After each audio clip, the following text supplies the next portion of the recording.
Hello kids, आज आपण जॉग्रफीतला आणखीन एक इंटरेस्टिंग चॅप्टर चालू करत आहोत, लँडफॉर्म्स ऑफ द अर्थ. सुरुवातीला आपण त्याचा पार्ट 1 बघूयात. लँडफॉर्म्स म्हणजे तुम्हाला माहिती आहे की आपलं जे ग्राउंड आहे किंवा अर्थ जो सरफेस आहे त्याच्यावरती आपल्याला वेगवेगळे फॉर्म्स दिसत असतात. म्हणजे से फॉर एक्झाम्पल तुम्ही जर बाहेर जर्नीमध्ये ट्रॅव्हल करत असाल तर तुम्हाला हिल्स दिसतात, काही मोठे माउंटन्स दिसतात, त्याच्यानंतर काही ठिकाणी व्हॅलीज असतात है ना, काही ठिकाणी हिल्सच्या वरती सुद्धा तुम्हाला प्लेन असं एरिया दिसतो. तर हे सगळे काय आहेत, हे लँडफॉर्म्स आहेत. त्याच्याबद्दल आपण ह्या चॅप्टरमध्ये इन्फॉर्मेशन घेणार आहोत. त्याच्यातलं पहिलं इंट्रोडक्शन आपण बघूया. अर्थ is divided into 4 domains. Domains म्हणजे काय, 4 पार्ट्समध्ये अर्थ डिव्हाइड झालेली आहे. कुठले कुठले पार्ट आहेत ते, तर पहिला आहे तो लिथोस्फिअर, दुसरा हायड्रोस्फिअर, त्याच्यानंतर ॲटमॉस्फिअर आणि बायोस्फिअर. ह्या चॅप्टरमध्ये आपण लिथोस्फिअर म्हणजे जो अर्थचा जो आउटर पार्ट आहे, ज्याला आपण लँड म्हणतो किंवा ज्याला आपण ग्राउंड म्हणतो, त्याच्याबद्दल ह्या चॅप्टरमध्ये आपण इन्फॉर्मेशन घेणार आहोत. लँडफॉर्म्स or relief feature means surface layer of earth, that is lithosphere. लँडफॉर्म्स किंवा ज्याला जॉग्रफीमध्ये एक सायंटिफिक नाव आहे रिलीफ फीचर्स असंही म्हणतात. हे म्हणजे काय असतं नक्की, तर अर्थचा जो सरफेस लेअर आहे त्याच्यावरती असणारे वेगवेगळे फॉर्म्स कुठले कुठले आहेत त्याला म्हणतात लँडफॉर्म्स किंवा रिलीफ फीचर. मगाशी मी म्हटलं तसं माउंटन्स, व्हॅलीज, प्लेट्स, प्लॅट्यूज, प्लेन्स, हे सगळे काय आहेत, हे वेगवेगळे लँडफॉर्म्स आहेत.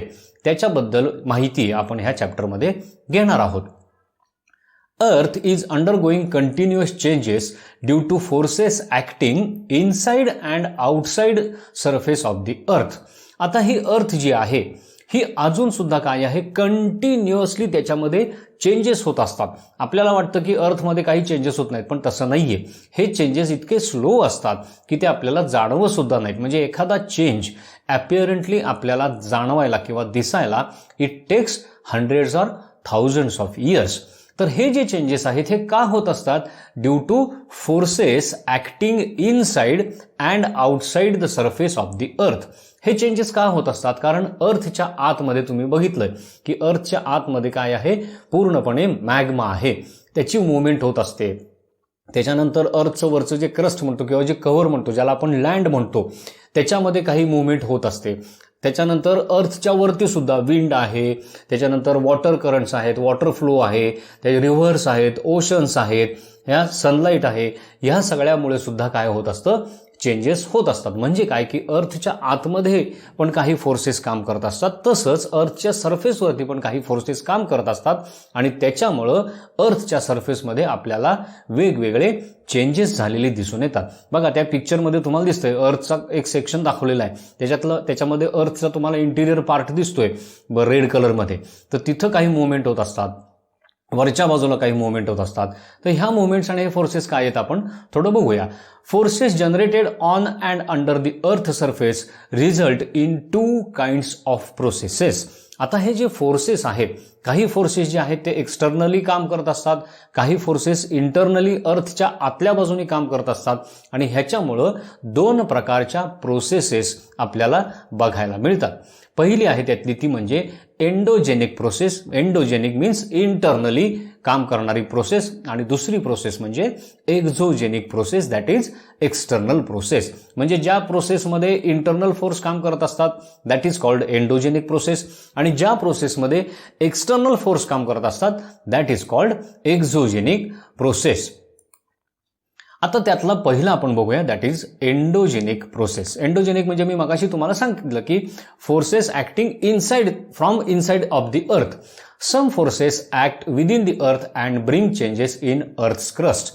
आता काही फोर्सेस जसं आपण मगाशी बघितलं तशी अर्थच्या आतल्या बाजूला काही मुवमेंट होत असते, जसं की मॅग्मा आहे, मॅग्मा मूव्ह होत असतो. It is very hot hot hot liquid rock, मग त्याची मुवमेंट होत असते, तो उकळत असतो, बॉईल होत असतो.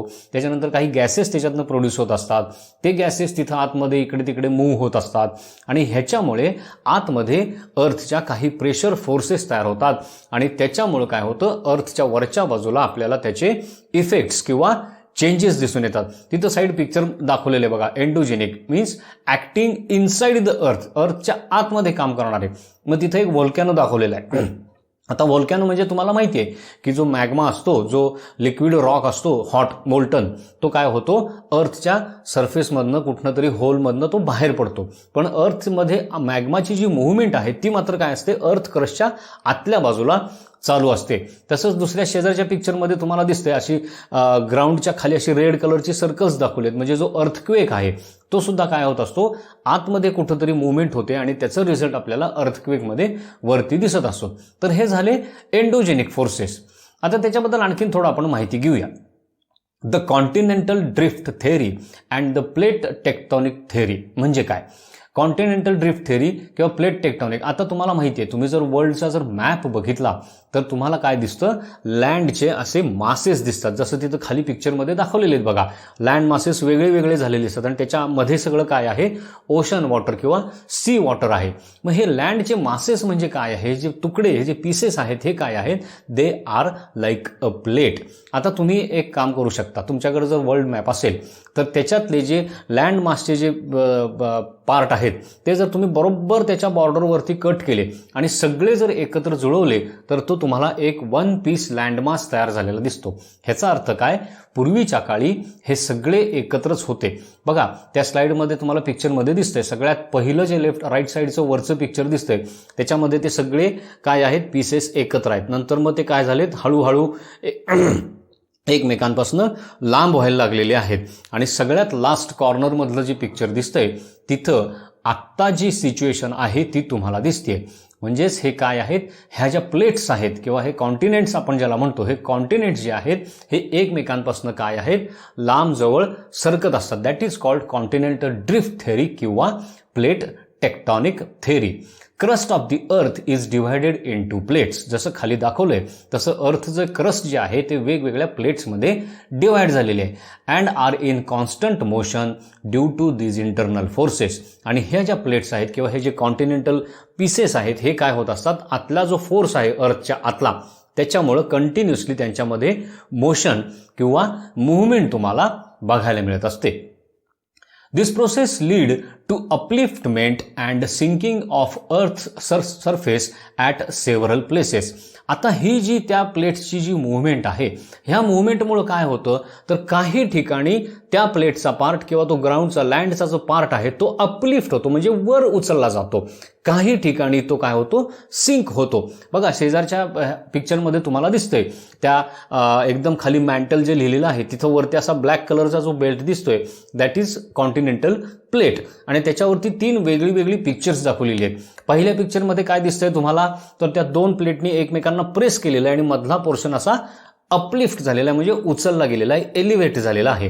सेकंड पिक्चरमध्ये काय दिसतंय, एका प्लेटच्या खाली दुसरी प्लेट आत सरकलेली आहे. आणि तिसऱ्या पिक्चरमध्ये तुम्हाला दिसतंय की त्या दोन्ही प्लेट एकमेकांपासून अशा साईडला सरकलेल्या आहेत. मग ह्याच्यामध्ये तुम्हाला काय होतं, एकतर तो पोर्शन खाली जातो किंवा वरती उचलला जातो आणि ह्याच्यामुळेच आपल्याला अर्थ सरफेसवरती वेगवेगळे लँडफॉर्म्स आपल्याला बघायला मिळतात. आणि हे का बघायला मिळतं किंवा हे मोशन्स किंवा ह्या मुवमेंट्स का होतात, because of endogenic process taking place किंवा हॅपनिंग इनसाइड अर्थ सरफेस. सम फोर्सेस. आता हे झालं आपण बघितलं की एंडोजेनिक प्रोसेस किंवा एंडोजेनिक फोर्सेस कसं काम करतात ते बघितलं. दुसरा पार्ट आहे that is called exogenic process. असं पहिल्या स्लाइडमध्ये मी तुम्हाला सांगितलं होतं की एक्झोजेनिक मीन्स एक्सटर्नल, अर्थ सरफेसच्या बाहेरच्या बाजूने काही फोर्सेस ह्या लँडवरती किंवा अर्थ सरफेसवरती ऍक्ट होत असतात. ते कुठले कुठले आहेत आपण ते थोडंसं बघूया. Some forces act slowly on surface of the earth. अर्थच्या सरफेसवरती काही फोर्सेस अगदी स्लोली ऍक्ट होत असतात, म्हणजे त्यांच्यामध्ये खूप फोर्स नसतो किंवा खूप प्रेशर नसतं, पण ते त्याच्यावरती त्याचे ऍक्शन ही अर्थच्या सरफेसवरती कंटिन्युअसली होत असते. These forces modify the irregularities created by the internal forces by erosion or bye deposition. मग हे फोर्सेस काय करत असतात? आता मगाशी बघा एंडोजेनिक प्रोसेसमध्ये आपण बघितलं होतं की आतले प्रोसेस जे आहेत त्याच्यामुळे त्या प्लेटच्या मुव्हमेंट होतात. काही ठिकाणी ती प्लेट अपलिफ्ट होते, उचलली जाते, म्हणजे तिथं माउंटन्स तयार होतात. म्हणजे ग्राउंड सरफेसच्या वरती तो पोर्शन येतो, त्याला आपण माउंटन किंवा हिल्स म्हणतो. काही ठिकाणी तो पोर्शन ड्रिफ्ट होतो किंवा सिंक होतो, तिथं व्हॅली तयार होते किंवा ते पोर्शन पुढे मागे सरकून तिथं क्रॅक्स डेव्हलप होतात. हे जे सगळे लँडफॉर्म्स एंडोजेनिक प्रोसेसमुळे तयार होतात, त्या लँडफॉर्म्समध्ये हे एक्झोजेनिक फोर्सेस जे आहेत किंवा एक्सटर्नली काम करणारे जे फोर्सेस आहेत ते त्या लँडफॉर्म्समध्ये वेगवेगळे चेंजेस घडवून आणतात. कशामुळे? Bye erosion. इरोजन म्हणजे तुम्हाला माहिती आहे की एखाद्या ठिकाणचं मटेरियल निघून जाणे त्याला म्हणतात इरोजन. आणि डिपॉझिशन म्हणजे ते निघालेलं मटेरियल दुसऱ्या ठिकाणी कुठेतरी जाऊन ते कलेक्ट होणे त्याला म्हणतात डिपॉझिशन. मग आता जर तुम्ही बघितलं खालच्या फिगरमध्ये, तिथं पिक्चरमध्ये, तर तिथं तुम्हाला दिसते की रेन कंटिन्युअस चालू असतो, त्याच्यानंतर विंड फ्लो होत असतात, वॉटर करंट्स ग्राउंडवरती किंवा अर्थ सरफेसवरती फ्लो होत असतात. मग ह्या सगळ्याचा इफेक्ट काहीतरी त्यांच्यामध्ये जे फ्रिक्शन होत असतं त्याच्यामुळं त्याचा इफेक्ट ह्या लँडफॉर्म्सवरती होत असतो. मग माउंटन्स कसं असतं बघा, जर एकदम हाय व्हेलॉसिटी किंवा खूप जोराचं वारं जर वाहत असेल तर तुम्हाला दिसते धूळ उडते. मग त्या एअरचं काय होतं, तिथल्या रॉक बरोबर किंवा हिल्स बरोबर फ्रिक्शन होतं आणि तिथली जी सॉईल आहे ती लूज केली जाते. मग ती सॉईल त्या विंडमुळे एका ठिकाणून दुसऱ्या ठिकाणी ट्रान्सपोर्ट केली जाते किंवा फ्लो केली जाते. दुसऱ्या ठिकाणी जाऊन ती सँड की जी सॉईल आहे किंवा ती जे सँड आहे ती काय होते, सगळी डिपॉझिट होते किंवा कलेक्ट होते. त्याच्यानंतर रिव्हर वॉटर जे आहे किंवा फ्लोईंग वॉटर जे आहे त्याच्याबरोबर तिथली सॉईल वॉटरचं सुद्धा काय होतं, ज्यावेळी ते ग्राउंडवरनं फ्लो होत असतं त्यावेळी ग्राउंडचा जो सरफेस आहे त्याच्याबरोबर त्याचं फ्रिक्शन होत असतं आणि त्याच्यामुळं तिथले लूज पार्टिकल्स हळूहळू काय होत असतात, डिटॅच होत असतात. आणि जसं जसं वॉटर फ्लो होईल तसं तसं काय होत असतं, ते त्याच्याबरोबर फ्लो होऊन ते सगळे सॉईल पार्टिकल्स पुढच्या दिशेने ढकलले जातात. बघा रेनी सीझनमध्ये तुम्ही बघितलं असेल रिव्हर वॉटर एकदम मडी दिसतं. मडी म्हणजे काय, त्याच्यामध्ये सॉईलचं पर्सेंटेज किंवा सॉईल कंटेंट हे जास्त असतं, त्याला आपण म्हणतो मडी वॉटर.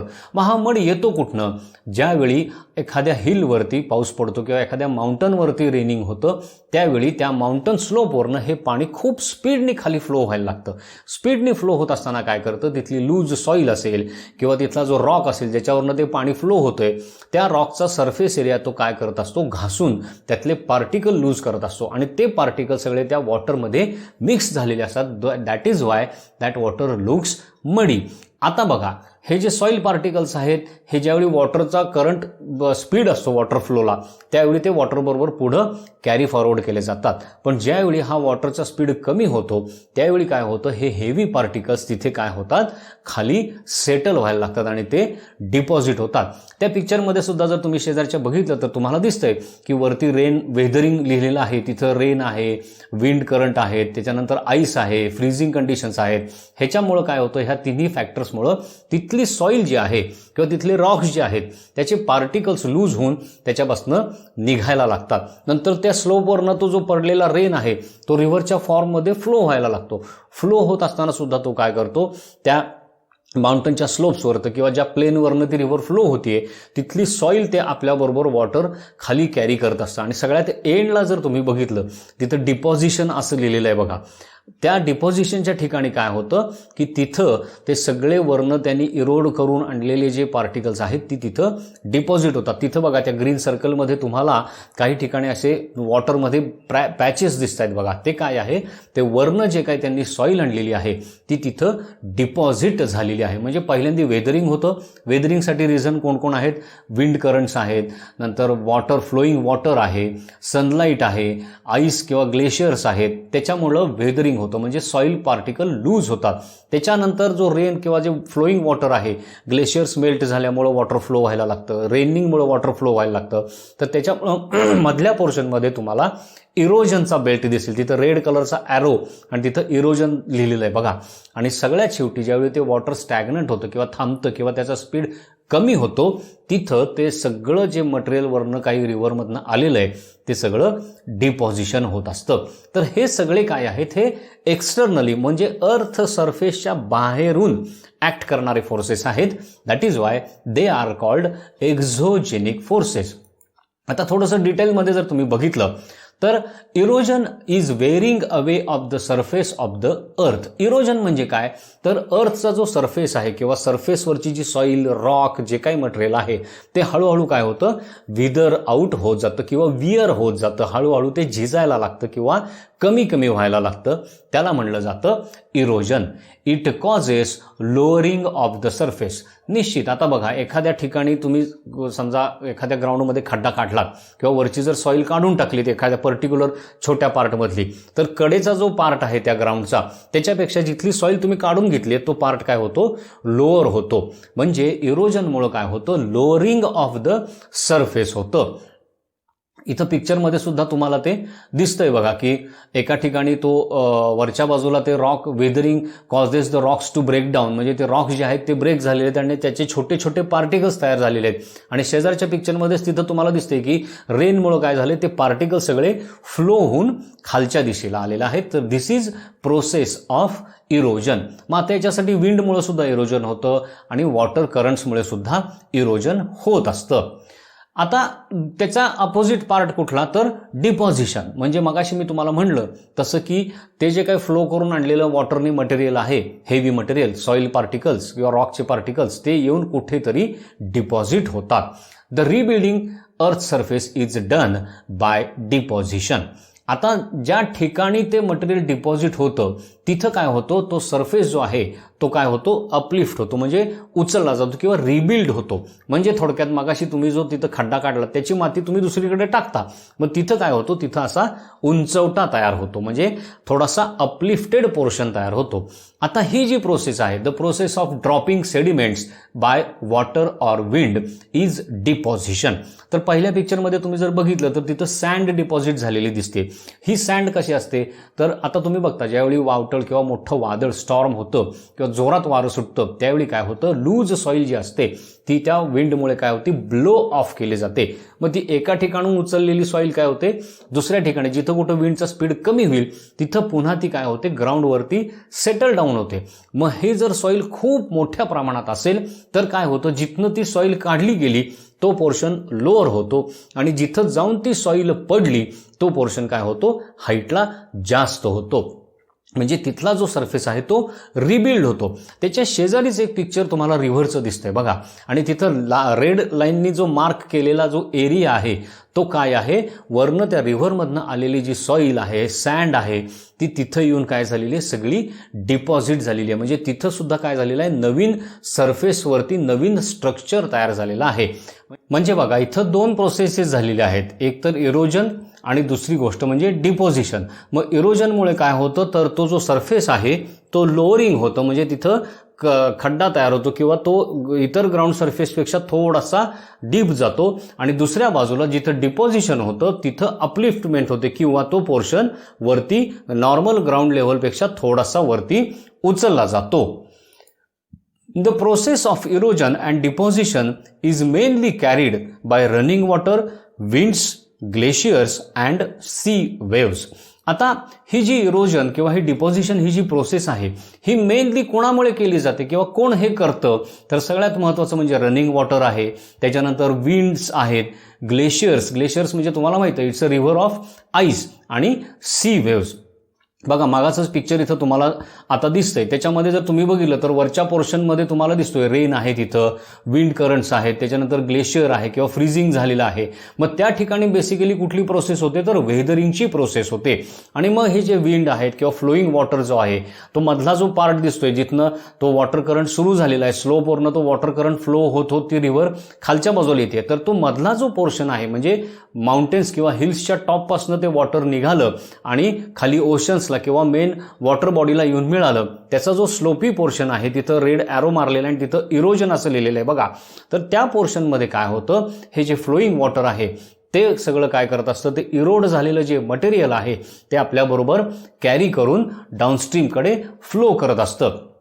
तसंच विंड्सचं जो तुम्हाला माहिती आहे, ज्यावेळी वारं सुटतं किंवा मोठं वादळ सुटतं त्यावेळी काय होतं, जी टॉप लेअरवरची लूज सॉईल आहे ही लूज सॉईल काय केली जाते, त्या विंड बरोबर इकडनं तिकडं कॅरी केली जाते. म्हणजे एका ठिकाणून ती लिफ्ट केली जाते, ब्लो केली जाते आणि दुसऱ्या ठिकाणी जाऊन ती डिपॉझिट केली जाते. मग ज्या ठिकाणून ती लिफ्ट केली आहे तिथं लोअरिंग ऑफ द सरफेस होतं आणि ज्या ठिकाणी ती डिपॉझिट झालेली आहे तिथं काय होतं, आपल्याला लिफ्टेड किंवा अपलिफ्टेड आपल्याला तिथं स्ट्रक्चर किंवा एक लँडफॉर्म बघायला मिळतो. मग ग्लेशियर्स म्हणजे आईस रिव्हर्स जे आहेत ह्या काय असतात, तो आईसच फ्लो असतो, तो आईस सॉलिड पार्ट आहे.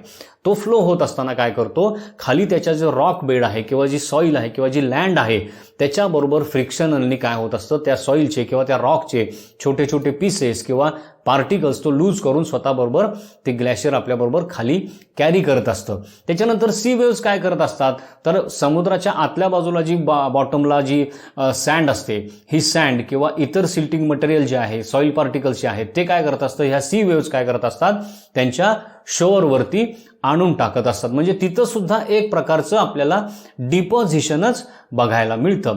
म्हणजेच आपण बघितलं तसं की हे इरोजन किंवा डिपॉझिशन ह्या ज्या दोन प्रोसेस आहेत ह्याच्यासाठी मेन कुठले कुठले एजंट्स, एन्व्हायरमेंटल एजंट्स किंवा फॅक्टर्स काम करत असतात, तर रनिंग वॉटर, ग्लेशियर्स आणि सी वेव्स आणि हेवी विंड करंट्स. तर ह्या सगळ्या गोष्टींमुळे काय होतं, इरोजन आणि डिपॉझिशन ह्या दोन प्रोसेस एन्हान्स किंवा त्याला चालना मिळत असते. Depending upon the height and slope, the landforms are categorized as mountains, plateaus आणि plains.